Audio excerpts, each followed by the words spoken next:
ബൈക്കും മാത്രമല്ല ടാങ്കറിന്റെ വളയവും ഈ കൈകളിൽ സുരക്ഷിതമാണ്. തിരുവനന്തപുരം മലയം ചൂഴാറ്റുപേട്ട അജിൻ നിവാസിൽ സുജയാണ് ഹെവി ടാങ്കർ വാഹനമായ ഐഷറിലെത്തി പെട്രോൾ പമ്പിൽ ഇന്ധനം നിറച്ച് ഡ്രൈവർ എന്ന ഇഷ്ടജോലിയിൽ തന്റെ ജീവിത ലക്ഷ്യം നേടിയെടുത്തത്.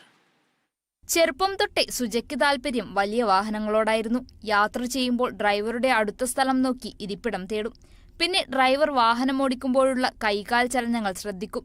കല്യാണം അന്വേഷിച്ച് തന്നെ കാണാനെത്തിയ ആളോടും സുജയ്ക്ക് പറയാനുണ്ടായിരുന്നത് അതുതന്നെ, തനിക്ക് ഹെവി ഡ്രൈവറാകണം. ആ ആഗ്രഹം സമ്മതിച്ചാൽ കല്യാണത്തിന് തയ്യാർ. അങ്ങനെ കല്യാണശേഷം ഡ്രൈവിംഗ് പഠനം ആരംഭിച്ചു. ലൈസൻസ് എടുത്ത ശേഷം ടാക്സി ഓടിച്ചും സ്കൂൾ വാഹനങ്ങൾ ഓടിച്ചും സുജ ആദ്യ പടി കടന്നു. ഇപ്പോൾ ഹെവി വെഹിക്കിൾ ലൈസൻസ് എടുത്തിട്ട് 14 വർഷമായി.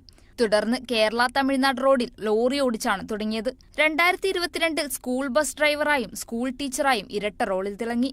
ലോറി ഡ്രൈവറായി പലയിടങ്ങളിലായി പോകുമ്പോഴും ഒരു ദുരനുഭവവും ഉണ്ടായിട്ടില്ലെന്നും നല്ല രീതിയിലുള്ള അംഗീകാരമാണ് കിട്ടുന്നതെന്നും സുജ പറയുന്നു. ഈ പ്രചോദനമാണ് ടാങ്കർ ലോറി ഓടിക്കുവാൻ സഹായകമായത്. മറ്റു വാഹനങ്ങൾ ഓടിക്കുവാൻ ഹെവി ലൈസൻസ് മതിയെങ്കിലും ടാങ്കർ ലോറി ഓടിക്കുവാൻ ഹസാർഡ്സ് ഗുഡ്സ് ലൈസൻസ് വേണം. അങ്ങനെ 1 വർഷം മുമ്പ് ഹസാർഡ്സിന്റെ ലൈസൻസ് എടുത്തെങ്കിലും 1 മാസം മുമ്പാണ് കാട്ടാക്കടയിലെ സ്വകാര്യ പമ്പിൽ ഡ്രൈവറായി ജോലി കിട്ടിയത്. ഇന്ത്യൻ ഓയിൽ ശ്രീറാം പമ്പിന്റെ ഉടമസ്ഥതയിലുള്ള ടാങ്കറിൽ എറണാകുളം ഇരുമ്പനത്ത് നിന്നും ഇന്ധനം നിറച്ച് തിരുവനന്തപുരം കാട്ടാക്കടയിലെ പമ്പിലെത്തിക്കും. സ്ത്രീ എന്ന നിലയിൽ എല്ലായിടങ്ങളിലും മുൻതൂക്കം ലഭിക്കുന്നുവെന്നും വനിതകൾ കൂടുതൽ ഹെവി വാഹനങ്ങൾ ഓടിക്കാൻ രംഗത്തെത്തണമെന്നും സുജ പറയുന്നു. ഡ്രൈവിംഗ് ഫീൽഡിൽ ആദ്യമായിട്ട് ഇറങ്ങുന്നത് ഷീ ടാക്സിയുടെ സമയത്താണ്. അപ്പം ഷീ ഡ്രൈവേഴ്സ് കുറച്ചുപേരെ ഞങ്ങളുണ്ടായിരുന്നു. അപ്പൊ ഞങ്ങൾ ആ ഡ്രൈവിംഗ് അതിലാണ് ഇറങ്ങുന്നത്. ആദ്യമായിട്ട് ഞങ്ങൾ ഓൾ കേരള ഞാൻ ഡ്രൈവ് ചെയ്തിട്ടുണ്ട് ടാക്സിയില്.